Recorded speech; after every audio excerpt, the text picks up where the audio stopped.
What up, nation? What is happening, good people? Happy weekday, whatever day it is that you're watching this. Might be dropping this on a Wednesday or something. I have no clue. Anyways, I'm just speed testing T-Mobile through this neighborhood on my commute. My way home from work, actually. And I gotta say, when I was testing the different sites that I knew I was like switching over to and stuff like that, the sites are doing pretty good. I can't say that I see any trouble with any type of congestion or network configs or anything. It looks pretty good. So in this particular neighborhood, it's just macros around here. They don't have, T-Mobile doesn't have any small cells. I'm in Westlake, Ohio. And they're doing pretty good. The uplink isn't the greatest. I think Verizon has them beat there with respect to uplink. But with respect to downlink, things are looking pretty good. We got 530 down and about 12 up here on this test.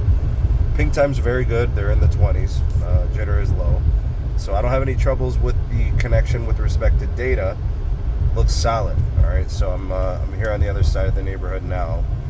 I'm going to just go ahead and run another test as we kind of exit the neighborhood. This is Settlers Reserve in Westlake.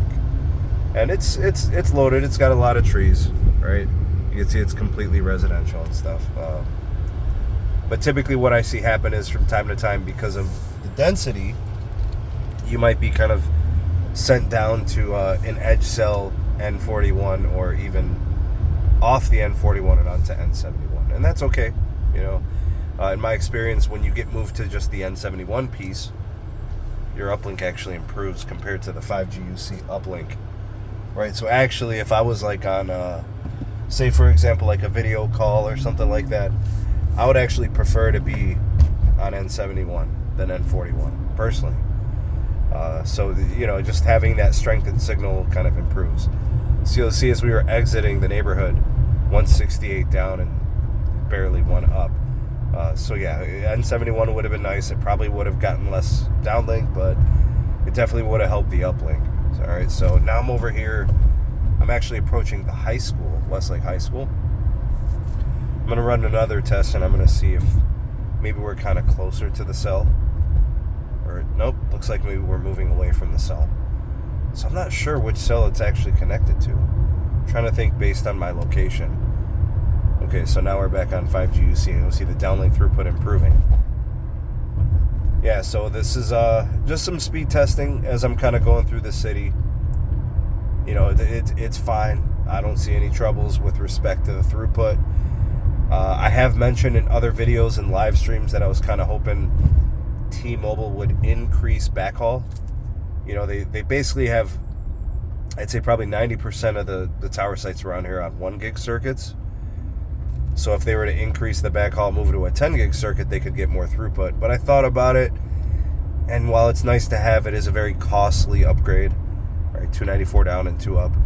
And, do they really need it? I don't think so. I don't think it's a necessity. I don't think it's a requirement. So they probably don't have to. They could probably treat it site-by-site basis. They could probably look at it from a market share basis.